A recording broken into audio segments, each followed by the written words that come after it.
Good evening. Thanks everybody for coming. My name is Peter Loge. I'm the director of the School of Media and Public Affairs here at the George Washington University. We do a lot of cool things in SMPA. One of the most fun things for me is getting to meet and talk to fellows, faculty, and students about things and topics I otherwise wouldn't have a chance to talk about. Tonight is one of those opportunities. One of the things we do here in SMPA is host Terker Fellows. A parent of a student named Bruce Terker donated an endowment so that we could bring in a fellow every year from politics, someone from journalism, to spend time with our students, have roundtable conversations, have conversations in our television studio, visit classes. And this year's Terker Fellow on the politics and communications side is Marco Davis, who I've gotten to know a little bit over the past year. Again, smart, interesting guy, and I'm looking forward to hearing what they have to say tonight. The conversation topic tonight is the Hispanic population in the U.S. Who are they? Their role in American society. And the two conversants are Marco. I'm going to read bullet points in the bio I was handed, so if I get any of it wrong, don't talk to me about it. He's our Distinguished Terker Fellow for the academic year 24-25, currently President and CEO of the Congressional Hispanic Caucus Institute, which develops the next generation of Latino leaders through leadership, public service, and public policy programs. Former partner at New Profit, served in the Obama administration as Deputy Director of the White House Initiative on Educational Excellence for Hispanics. Past roles include leadership at AmeriCorps, Ashoka's youth venture, Unidos US, where he launched the Líderes Initiative. It's a two-page bio. Has more than 25 years experience in leadership development, education, community advocacy, and civic engagement. Was appointed to the President's Commission on White House Fellowships in 2021 and is a Pahara Aspen Fellow and serves on the executive boards of Hispanics in Philanthropy and HACR, also on the Yale University Council. And I should note, one of the really cool things the internship program that he leads and runs does is provide fully funded internships. That doesn't mean a Metro card and like $100 a week. It means fully funded. They will fly you here from wherever you live, put you up, money to live on, set up an internship and mentorship opportunities. My recollection is something like 40% of every Hispanic working on the Hill has come through your program? We're not sure of the number. Something like that. He will be in conversation with a colleague and friend, Barbara Benitez-Curry.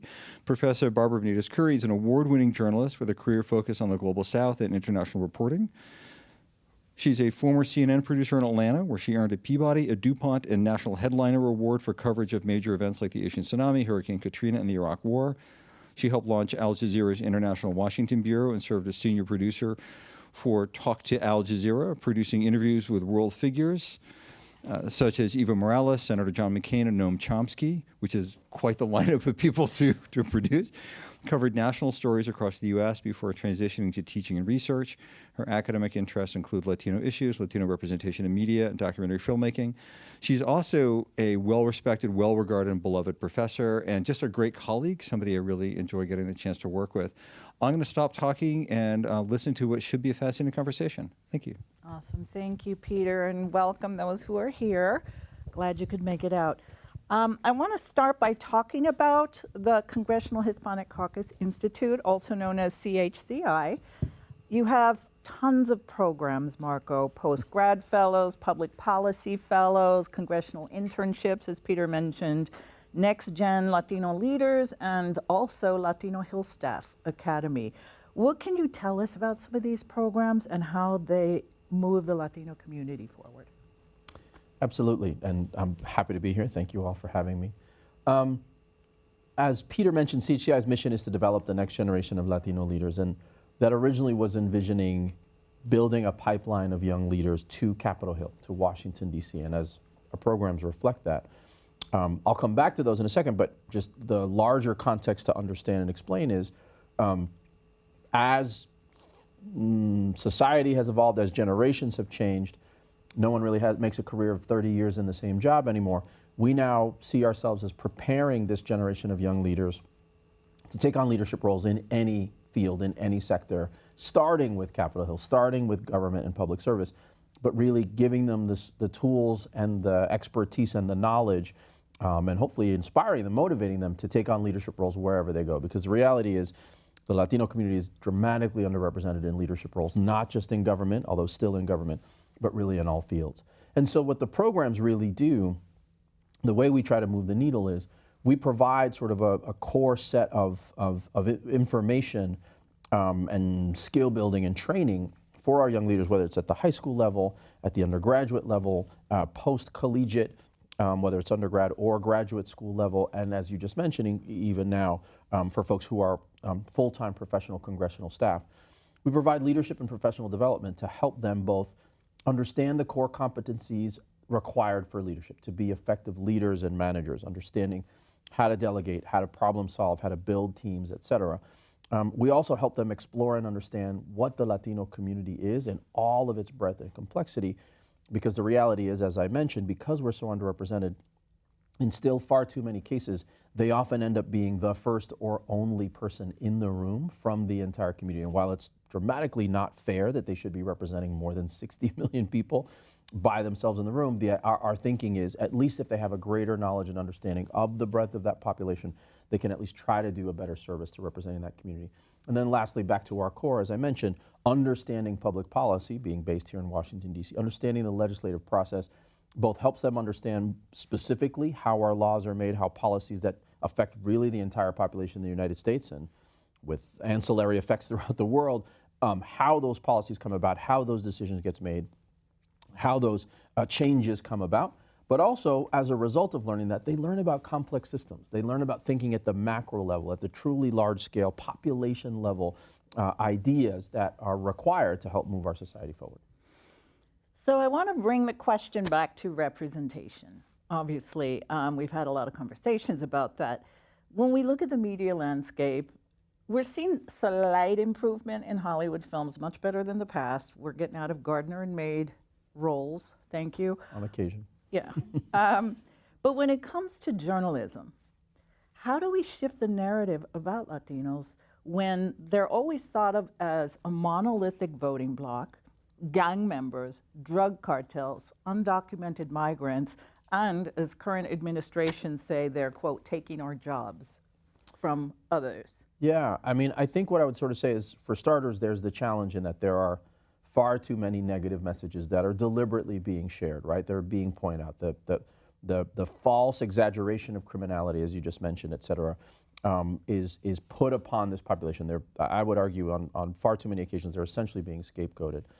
But in addition to that, the problem is there is a vacuum into which that messaging is placed, given that, as you just mentioned, study after study after study from all different parties have shown that the Latino population, by and large, and I'm glad you mentioned journalism, because it is 100% in Hollywood. By the way, it's also in publishing, film, television, books, et cetera.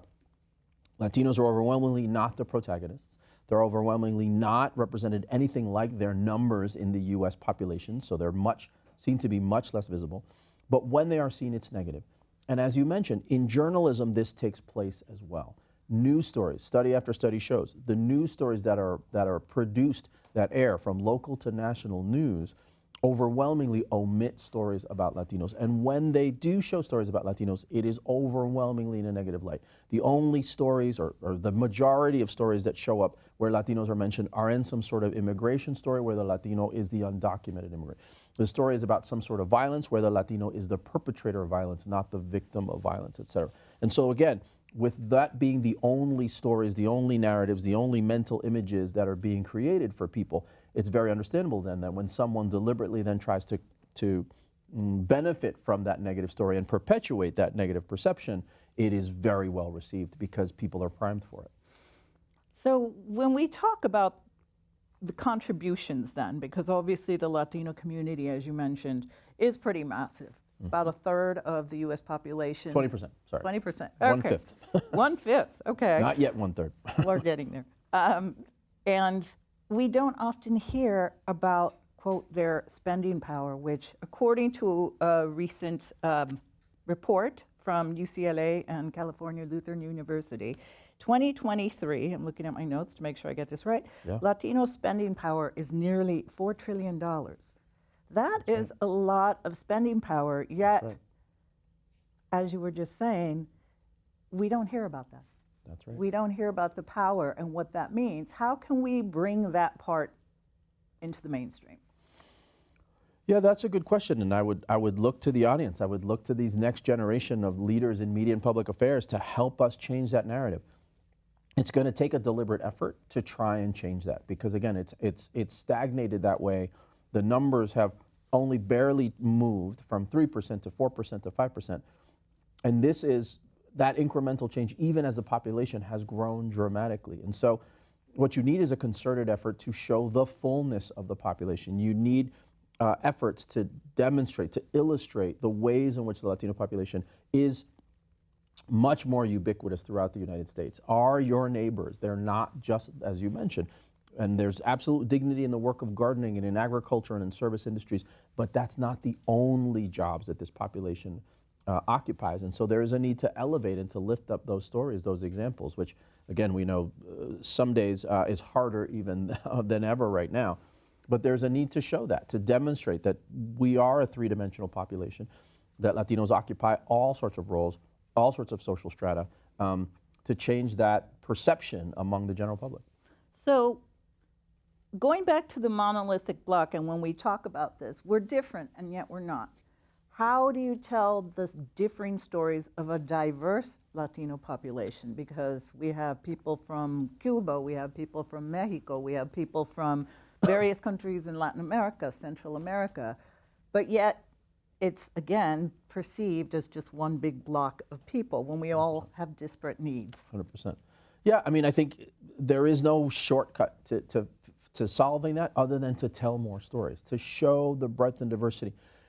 Think about, insert any other population, and the same would be and should be true accurately, right? You look at the white population in the United States, and folks from New England, from Vermont, are not seen to be the same as folks from rural Alabama. They're not seen to be the same as folks from Utah or as folks from Portland, Oregon. There are very different populations. There's very different cultures, if you will. There's very different expressions, norms, mannerisms, accents, for heaven's sakes. The Midwestern, the Minnesota nice accent versus the South Carolina twang. Like, that all makes perfect sense to us in the United States. Yet the idea that Latinos could be different is something that we just haven't conceived of. And that's, I think, again, the problem is not that someone refuses to believe it. They've never heard it. So they simply don't know. So there really is no solution other than to tell more stories and explain to people there is that much breadth, there is that much diversity even within the Latino community.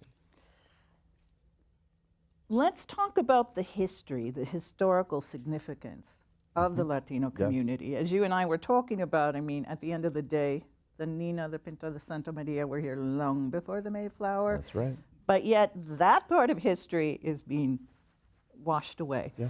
How do we look at that? How do we get out of this void in the narrative? Yeah, I mean, just, again, I hate to harp on it, but I mean, I think other than educating ourselves and others, I'm not sure there's any better way to do it, just to help people understand that. It's convenient and unfortunate at the same time that we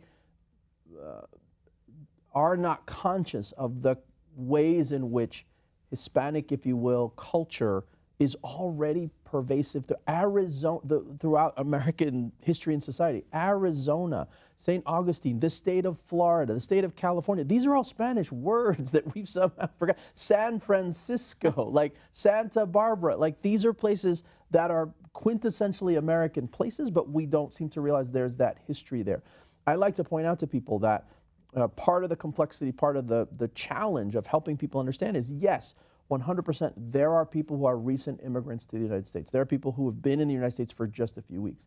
But as you pointed out, there are people who identify with their heritage and with this land for 10 generations. Has anybody ever heard of the famous actor and now director Eva Longoria? She is a 10th generation Texan. Her family was on the land that is Texas before it was called Texas, before it was an independent republic, before it joined the Union, right? But that's, again, things that we don't fully acknowledge. And simply by raising that up is how we can help try to change that mindset. Let's look at politics for a moment. Really? Yeah, we're in D.C. We kind of have to do that. When it comes to politics, as we were saying, there's at least 20%, 1/5 of Latinos in the United States. But we're missing representation, Latino politicians. Yep. How do we engage Latinos to get involved in politics. Yeah. Also a real challenge. I think part of it is, in many ways, the Latino population is not that different from many other parts of the population. If folks don't know, again, it's often not mentioned, but less than half of the United States population, and if memory serves, I think less than half of the voting age population in the United States votes in a presidential election, much less in state and local elections. I think the turnout numbers are even significantly lower. So in that sense, it's important to remember the Latino community is actually not that dramatically different. Turnout and voting registration rates are in some places lower, sometimes dramatically lower, but on the whole throughout the United States, those numbers have been growing pretty aggressively, and so their turnout is happening. What is lacking, as you pointed out correctly, is that we don't have enough people running campaigns, we don't have people presenting themselves as candidates. We don't have enough people running for office, and therefore we have fewer people being elected to office. I would say there's two major factors addressing that, and I would argue that lack of representation, either as candidates or as successful elected officials, has that follow-on effect of where it's not inspiring necessary people to be civically engaged, to participate more, whether it be voting or going beyond that, because they don't necessarily see themselves in the political process. But the point I was saying is I think there would arguably, in my mind, be two factors that are behind that. One is, as we've been talking all along, Latinos are seen overwhelmingly in mainstream society, in the general consciousness, in negative ways. And so it's very hard for a candidate to overcome that negative stereotype that they're already starting from. From the very beginning, as soon as they present their name, as soon as they mention a Latin surname, as soon as they present their appearance, there is already a story that's beginning in people's minds, in voters' minds, if you will. And so they have to start that uphill battle already just to present themselves as a credible, viable, and hopefully inspiring candidate. On the one hand, that's one. Two, on the other hand, there are very real systemic, structural challenges that prevent members of the Latino community from becoming candidates. Part of it, which is, not surprisingly, we're in Washington, we know this, money, right? Financially. The median income of the Latino population is lower than the non-Latino population in the United States. And whereas we're catching up on some of the most strong economic mobility traits like home ownership, we still lag behind. And as a result, there isn't necessarily that wealth in the Latino community. And if you start from that first point I mentioned, where you're already working with sort of one strike against you because of negative stereotypes, then your own community would be the first place you might go to try and get support, to try and drum up support. But if you have so many of our population who aren't of means, then you have a smaller pool of support from which to get those first dollars to make yourself viable as a credible candidate, to get yourself out of the gate. That's also one of the reasons why Latinos, remarkably, are one of the highest populations of small business starters, right? We start more small businesses than the non-Latino population by a lot, but we're also dramatically underrepresented in large companies because we can't get beyond the small business, because we don't have investors, because we don't have angel investors, we don't have friends and family rounds, much less venture capital rounds, to actually help our small businesses go from being a mom and pop shop or a single person enterprise to becoming actually ultimately a mid-size and then a major corporation. So the financial challenges are also pretty significant that keep people from getting out of the starting block.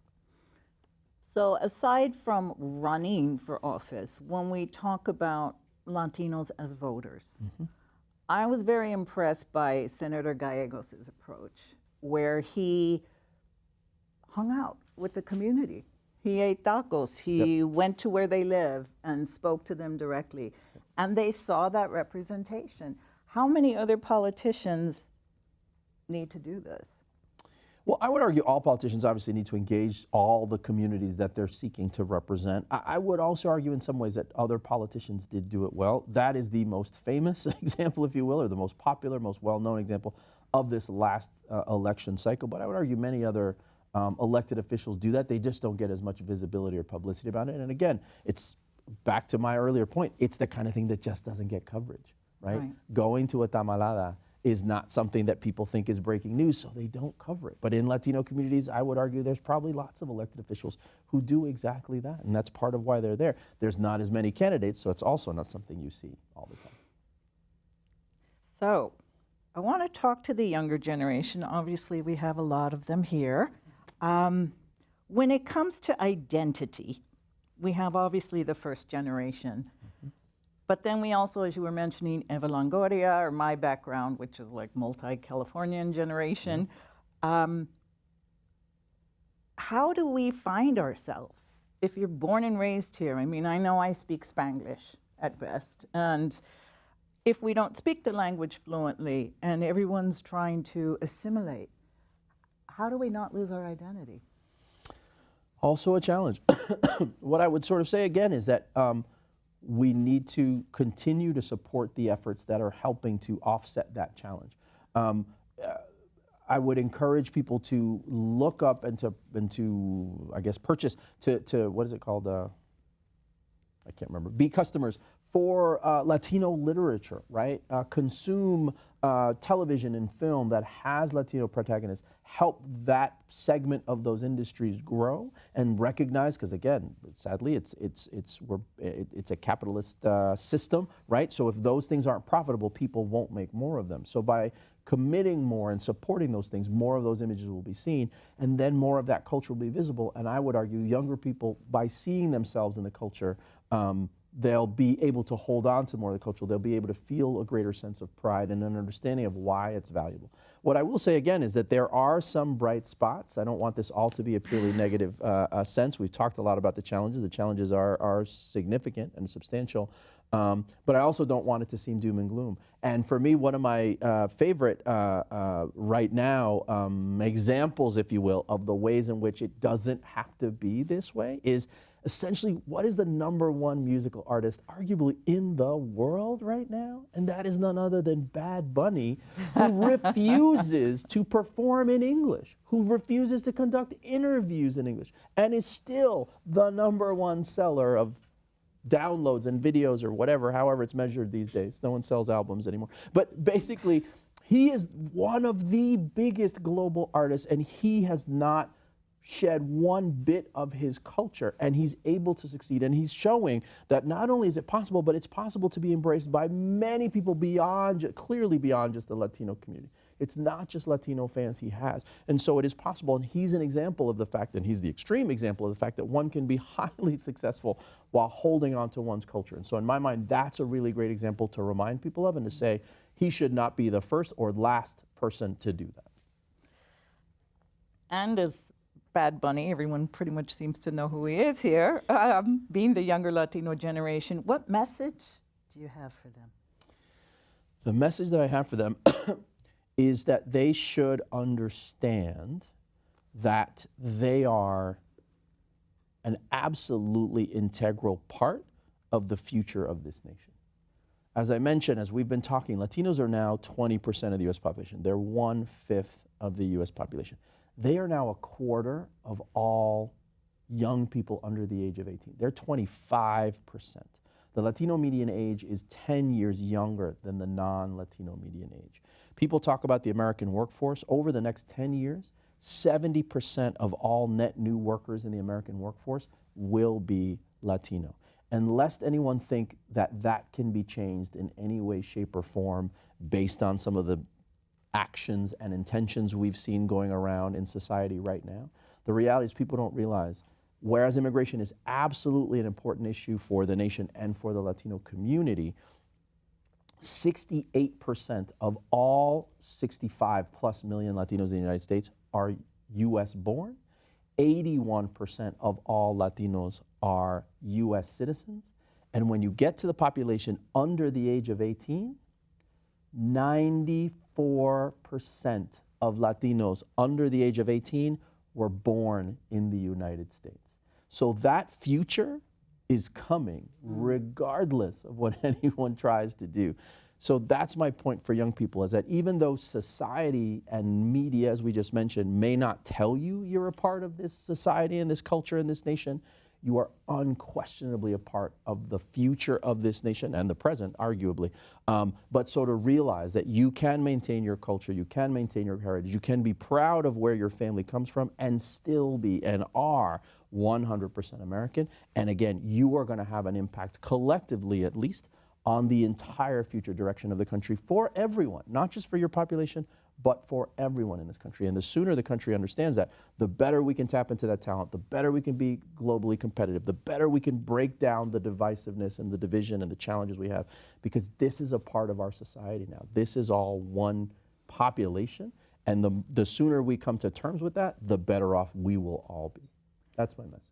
I love the message and bringing things to, not to the negative, but it is the elephant in the room. With all this going on, how do we move forward in the current political climate? I Yeah. mean, we're really in a place that is not good. And I'm being polite. What I would sort of say, my best attempt to be understanding, is that I think what may help us most is if we make the effort to understand. I would argue a lot of the challenges, a lot of the tensions we face as a nation right now, as a population, are because a really high number of people in the United States are angry. They're angry about many, many different things, but many of their actions, many of their positions, many of their statements start from a place of anger. And so I would argue, in order to get past where we are right now, we have to try, as much as we may not want to, we have to try and understand where folks' perspectives, opinions, statements, and actions come from, and it comes from that place of anger. And that anger may be from a place of pain. That anger may be based on coming from a place of fear. It's unclear. I'm not a psychologist, so I don't know, right? But it does seem to me that that seems to be sort of the driving emotion. And I think if we can figure out a way to understand that, to grasp that, to get under that, then we might actually find a way to sort of reach each other, to actually listen to each other, to actually change people's minds. I would argue what we need fundamentally to move forward as a nation is that we need a lot of people to change their minds. I would suggest that both sides would probably argue that the other side needs to change their minds. But I certainly believe in a more openness and a more open society, a more understanding, a more inclusive world. But in order to have that, we need more people to be accepting of that, accepting of difference. And again, to be able to reach that, we have to listen to folks so that they feel listened to, so that they might actually be willing to hear a different perspective and point of view. No, I think that's brilliant. We're going to open it up to questions in a minute, but I wanted to mention your podcast because you have a really great podcast. And for those that look up CHCI, there is a podcast that you were running called Here to Lead, and there's great conversations with many, many political leaders, politicians, and so on. Will you be doing more of these? We hope so. We hope so. We're happy to say we've got, I think, 4 seasons that we've done now, so it's 30 plus episodes of interviews. We hope certainly to do more, but I certainly encourage people. It's available on all your downloading platforms. We've made it available on all types of platforms. And the premise is basically it's interviews with leaders in our community. Not surprisingly, given who we are, a good chunk, maybe a third or so, are actually members of Congress. They're leaders. But they're also folks from the corporate world. They're folks from the nonprofit world. There's some of our alumni who've done our programs in the past and have gone on to do great things. And the interview basically covers a couple of things, which also we think is not universally found. One key component that I was very eager to do is to find out sort of the human side of these leaders, to understand their story, their background, their childhoods, right? Where their families were from, because we often don't hear that about leaders in general, and we certainly don't hear that about Latino leaders, right? So humanizing them and understanding a little bit about sort of what gave them their start and what drove them and what inspired them from their parents, right? Then there's a component about their careers and about their accomplishments and about the ways in which they've trailblazed and about the ways in which they've made change. And there's a component about their thoughts about leadership, right? And the advice they might have for young people and the ways in which, whether it's public service or something else, that they would want to encourage other young people from our community to do and to follow and to go into. And then there's always a fun, like many podcasts have, our shtick at the end is that we have a series of questions that we ask rapid fire. Our lightning round questions, which actually give, I think, really interesting insights into things like favorite Latin dishes, favorite Latin American cities, music, authors, right? Which also, I think, one day when we have enough episodes, we'll put together a really great, like, recommended list, right? Reading list and food list and so on, based on all of these responses from folks. And so it gives people interesting ideas and pieces of Latino culture to explore and to learn about.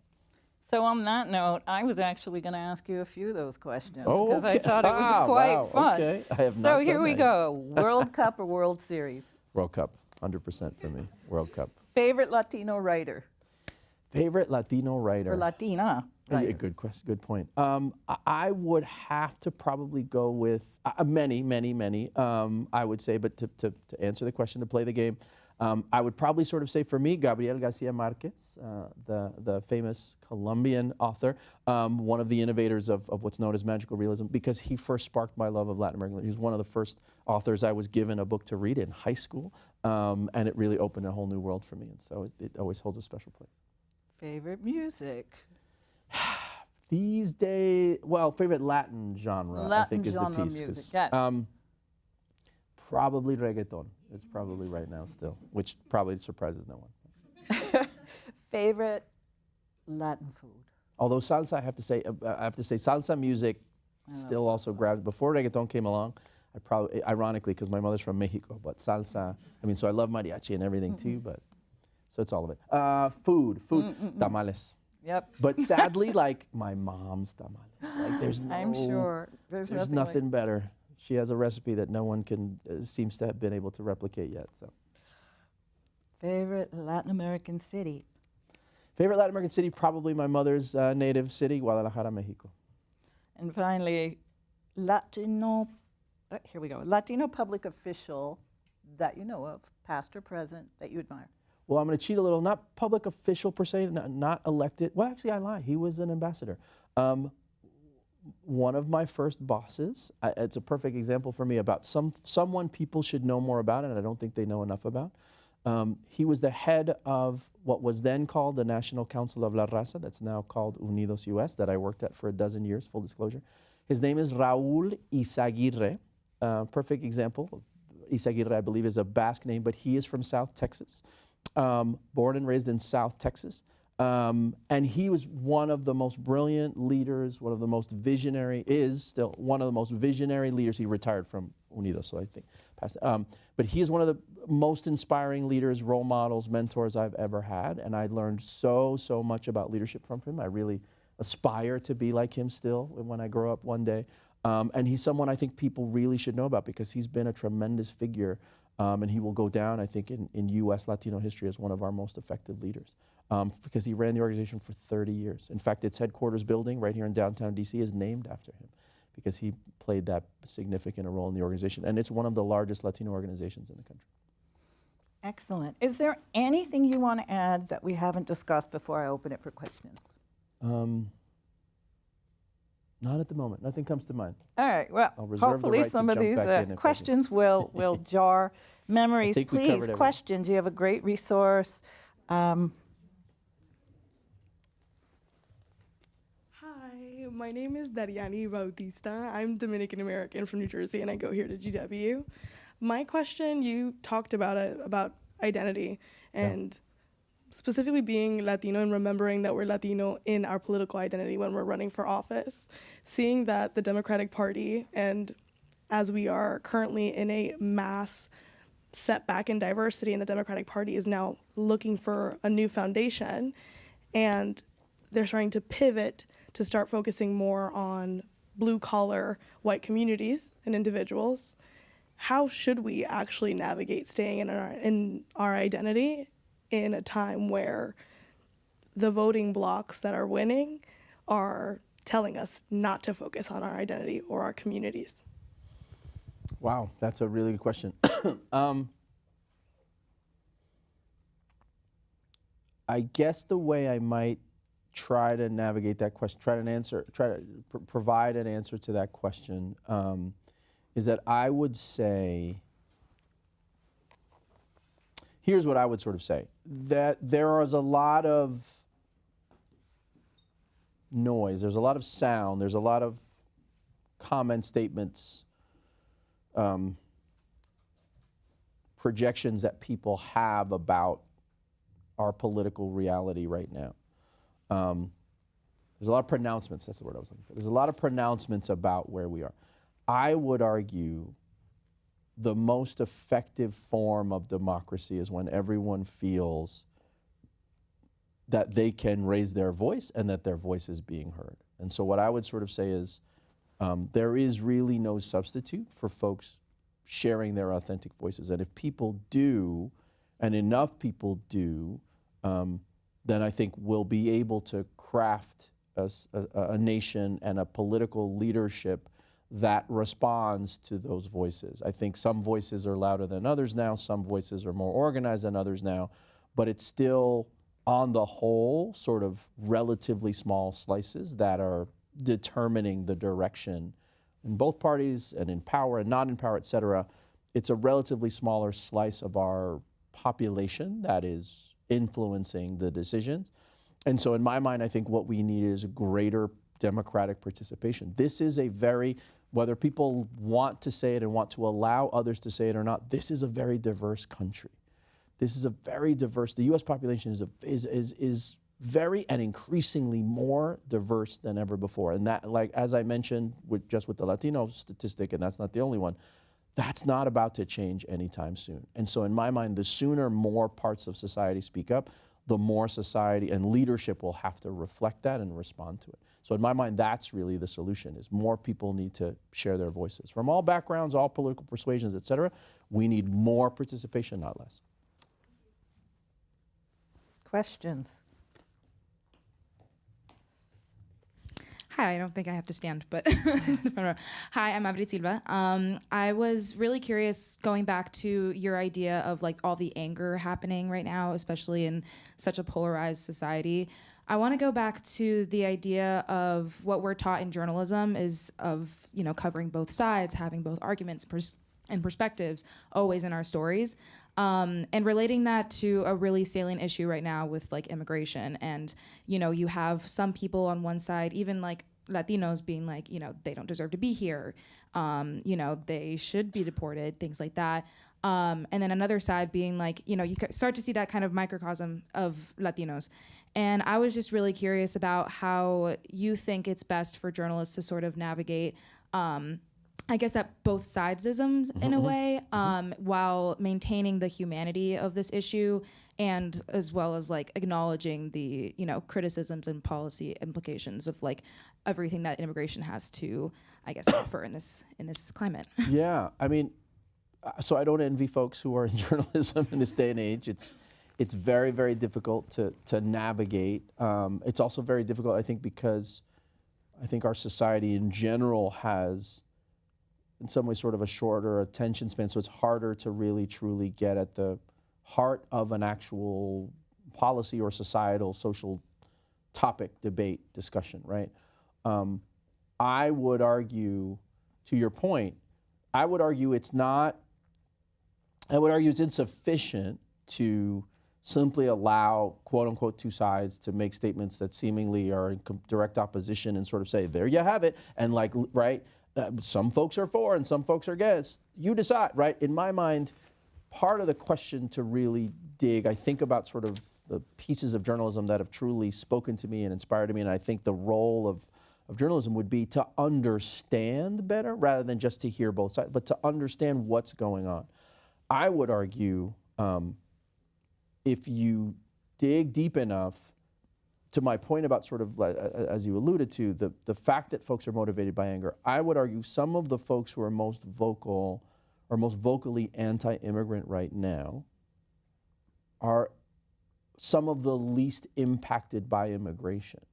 So in my mind, when you start from that premise, then the question isn't just like how many people are for or how many people are against, but why are the people who are so intensely against so against it, right? And try to find out what exactly is motivating that. And you may find, I would like to hope that what you may find is, to my earlier point, that there is an anger that's actually not really about immigration, but there's an anger about economic insecurity that folks have found and have been told that's who you should be mad at, and therefore they're very, very mad at it, even though that's not a population that is affected, that's actually really impacting their economic insecurity. There's other factors, there's other dynamics that are actually why that particular person who's angry is currently economically insecure, right? And so if you start digging and peeling back the layers, you may find out like what's really going on behind this debate, as opposed to just being like, should they or shouldn't they be allowed, right? And that's, I think, but again, the problem is, I don't know if you get producers who will allow you to dig that deep. If folks will follow a story long enough to get to that, or people will submit to an interview long enough to actually share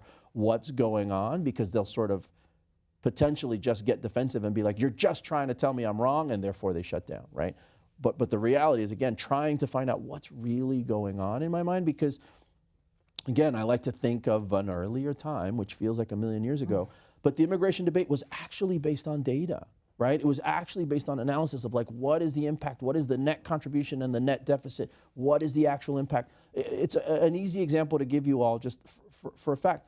Right now, one of the biggest foci of the immigration debate is criminality, whereas study after study after study after study shows that immigrants are actually less prone to committing crimes than non-immigrants. So if your actual goal is to lower crime in America, focusing on immigrants is actually not going to solve that problem. If what you really want to do is have less crime in America, just deporting immigrants won't lower the crime rate in America. So then what's your actual goal, right? That's, for me, the way to try to tackle this and to really understand what's going on.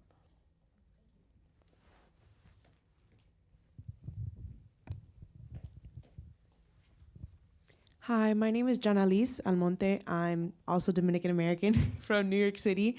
Oftentimes, at least I noticed for my own, like in my own country, sometimes there's negative stereotypes amongst all Latino countries, but at least I've noticed sometimes some of the tensions coming from, at least for Dominicans, I can only speak for myself, coming from within the Latino community, not even from outside of the Latino community. So I was wondering, how do you think that tensions amongst Latinos in and of itself, how does that affect political uplift, and how does that also affect how non-Latinos view us? Great question. I would say a couple of things. One is a premise that sounds, sadly in this day and age, sounds controversial, but really isn't and wasn't for a very long time, or at least for quite a while recently. What I would say, the first premise of that is that we have to understand that, like, no human is 100% automatically immune from racism, right? Racism is something that exists, has existed historically in society, and I would argue has affected everyone. And so the negative messages, the negative perceptions, the negative stereotypes, the biases that have been created, and again, even very well-meaning people with no ill intent have been affected by it, have been influenced by it, have heard those messages, and it's hard to simply ignore them and or to easily counter them. And so, for starters, I think that's part of what gives rise to some of the tensions you're talking about that exist, arguably, in the U.S. Latino population as well, where there are some biases, and I don't know if you meant, but I'm certainly at least giving the example of, for example, racism within the Latino community, and whether you determine whether or not technically racism is possible. My point is negative biases, negative treatment, negative stereotyping, et cetera, within the communities, particularly as we've experienced, as I've experienced myself as well, based on skin color is one of those places where, again, no one is immune, and therefore Latinos themselves are not immune, even though they are a community of color. They've seen and heard negative stories about folks of different skin color, and therefore there are people within our community who have internalized those same messages and those same beliefs. So that's part of it. I think that leads to, it's been something that I would argue for many years wasn't ever talked about within the Latino community, and therefore just sort of was allowed to carry on because it was something that was both uncomfortable, that there wasn't language about, that some folks may have even thought wasn't particularly helpful to recognize sort of the warts that exist within the community, the problems that exist within the community. It certainly doesn't help the community advance, and so people, I think, tried to sort of sweep it under the rug, or again, were uncomfortable talking about it. I think that's changed in the last couple of years, and so we're starting to try to tackle it. But back to your earliest point, and using my initial point that I talked about as a frame, if we're talking about the fact that non-Latinos, by and large, don't really understand our population because they don't see stories about our population, then just hearing that controversy just adds to the confusion, and they just don't understand, right? They don't understand, how is that community fighting with itself, and what do they mean that they're rejecting parts of their own community, and what, right? And or they're just, oh, they're not one monolith. Like, it's just again, without a broader narrative of understanding the complexity, it just seems confusing. And so that's part of what I think also hurts the Latino community, because I think that non-Latinos go, well, I don't get this, so I can't even present stories or tell stories because I'm afraid to do the wrong part of it, right? Because I don't understand it, so I'm just going to leave it out, right? The number of folks that I've run across, for example, in philanthropy, to use a nonprofit example, who've been like, we know the Latino community is like super, super important, but we don't really understand it. We don't have relationships, so we don't fund it because we're not sure where to provide our dollars, right? And I'm like, so I understand that logic, but that's a really terrible conclusion of we're not going to invest and provide philanthropic money to the community because we don't understand it. I'm like, spend that money to understand it. Like, start there, then invest in it. So I think that's sort of part of the challenge. We have time for more questions, so please feel free. I have one over there. ¿Qué ole? Me llamo Axel Sanchez, soy mexicano. I'm from Dallas, Texas. Hola. I just had a question on how we should navigate the political Latino gender gap, especially after the 2024 election, where we saw Latino men voting predominantly conservative and the latter Latino women voting more liberally. Back home in Dallas, I try to talk with a lot of the Hispanic men, and unfortunately it feels like I'm talking to a brick wall most of the time whenever I'm trying to educate them on their voting choices. So I just kind of wanted to hear your perspective on whether or not we need patience or we just need to be just listen more from them. Yeah, I mean, the best I can sort of say to that is two things. I think two things. One is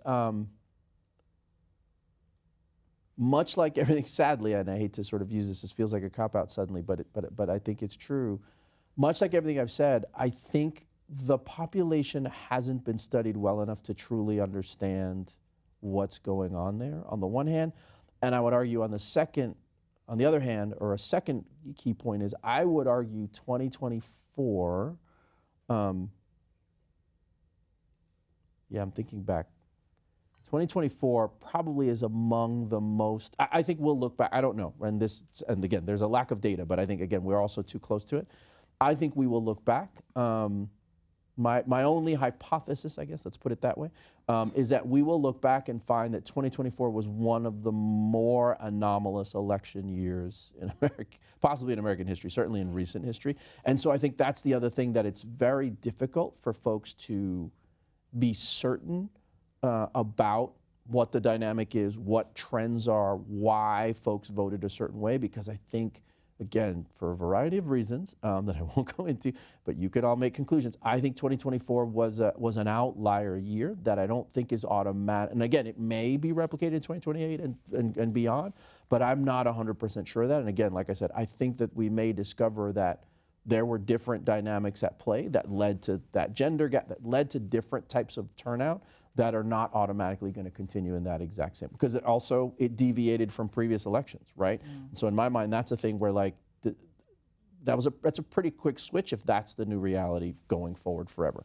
because literally it's dramatically different from 2020 alone. And maybe that's the new reality, but again, I feel like we don't know yet, which is why I'm hesitant to sort of say, this is why and this is what you have to do, because I'm like, actually, that may not be why. And again, and also, much like so many science experiments, it may not be replicable. It may not happen exactly the same again in 2020. We have a couple more minutes for any more questions. Hi again. I just wanted to ask, do you think that either party considered Latino voters accurately in their messaging or in their platforms throughout the last election? I don't know that I can answer the question of whether they did accurately, because I'm not sure what you mean by accurately. I'm not sure we can say accurately. I would say, and this is where both being a history major myself in college and having been in this town for several decades now, I would argue more so than previous elections, I would argue that both parties focused on Latinos more than they have in the past.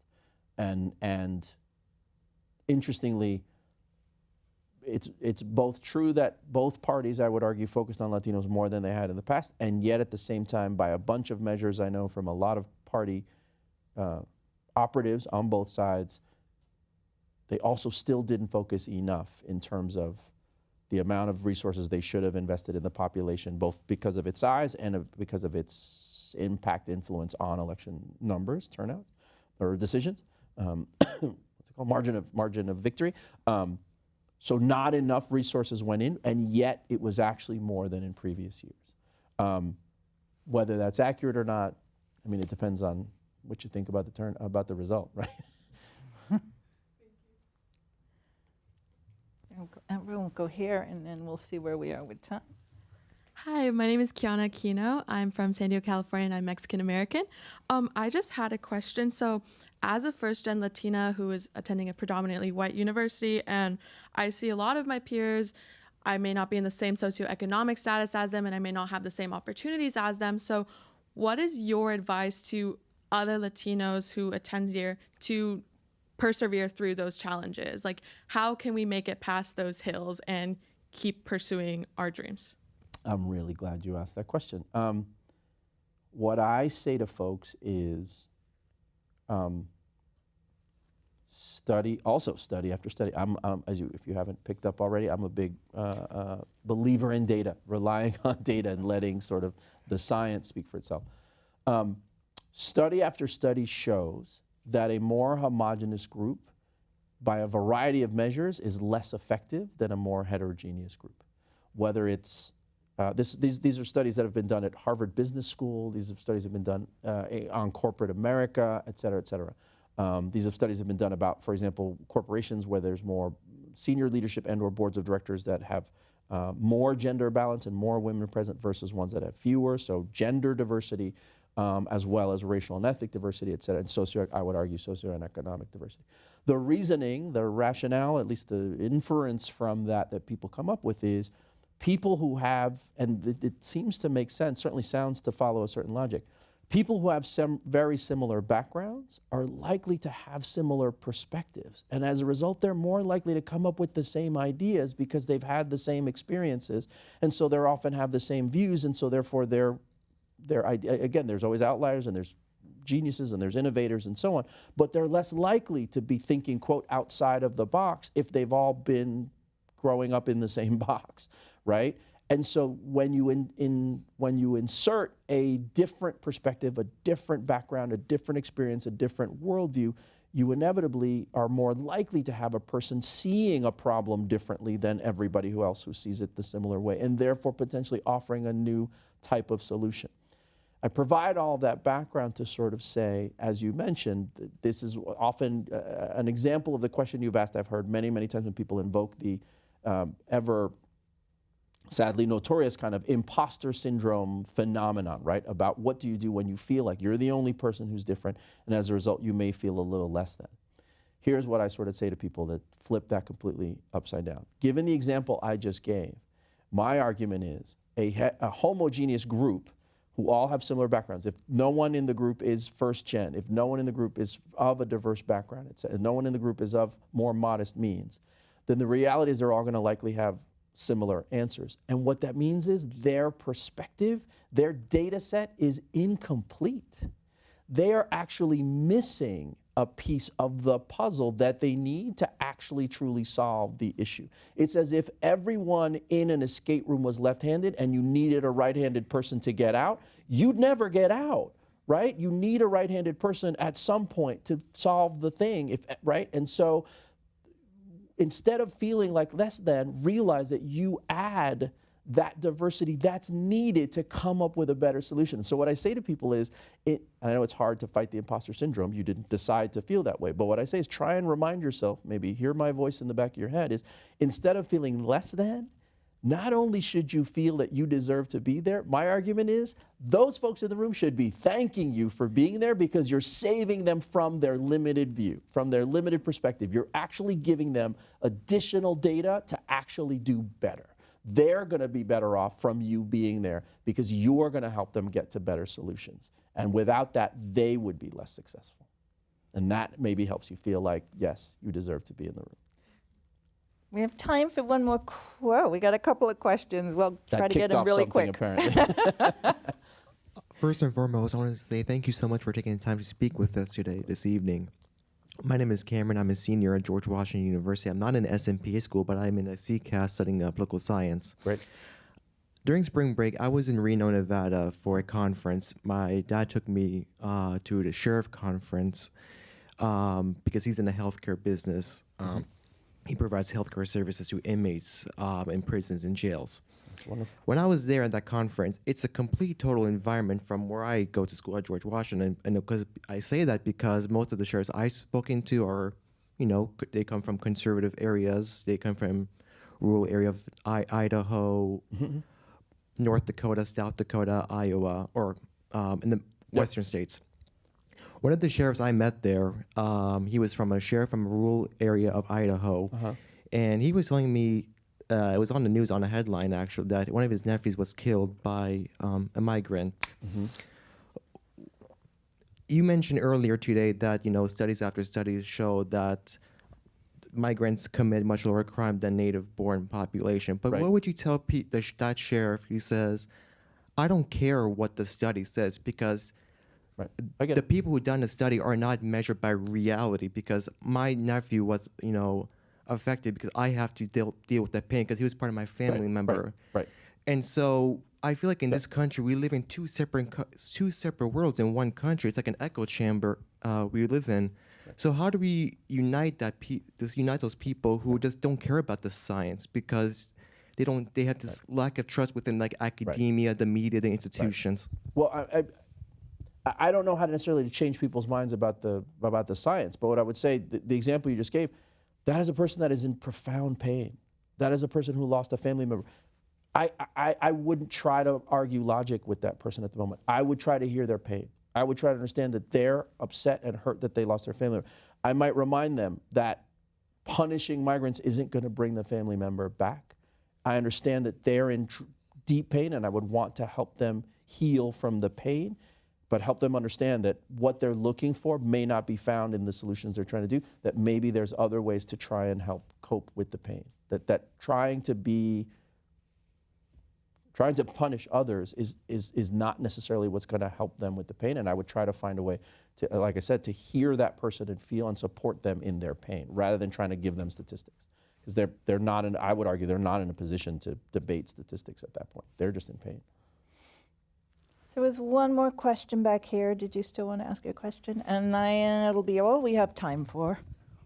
Hi, Jerry Case. I just had a question about the 8% of Hispanic brothers and sisters represent the STEM workforce.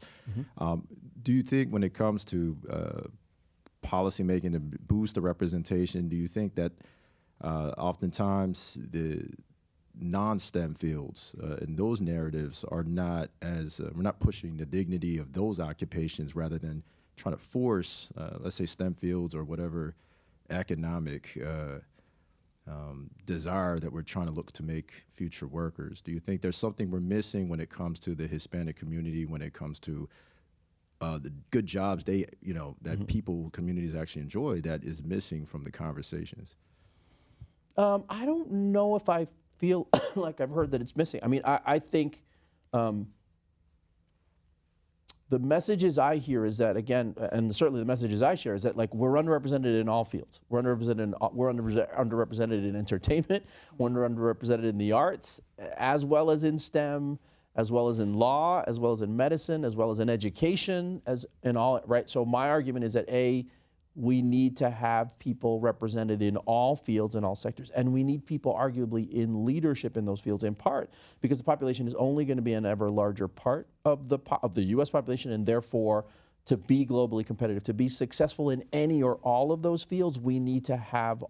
The other analogy I often hear people sort of say is like, you would never suggest that a sports team leave 1/5 of the team on the bench and not ever let them play, right? In theory, if they're on the team, like you should find what their skills, what their talents are, and you would want to use them. Otherwise, you're potentially leaving talent on the bench that's not going to help you win, right? And so my argument is we need to have those folks in all the positions, in all the fields. I think people push STEM because they know that, as you mentioned, STEM is a promising field, but obviously it's having an ever-growing role in our society, and obviously it's potentially economically lucrative, and we also know that there is economic struggle in the Latino community and many other underrepresented communities, and so people push those fields as ways in which the community can, quote, get ahead, can build, can break generational poverty, and can build ultimately generational wealth.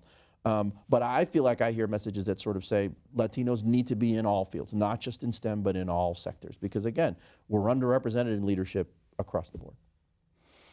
Excellent. Well, it is time. I want to thank you again for joining us and for your insights. And thank you all for coming. Hope you all enjoyed the conversation, and I'm sure there's definitely more of this conversation to be had. Good, good. Carry it forward. Yep. Thank you. Thank you.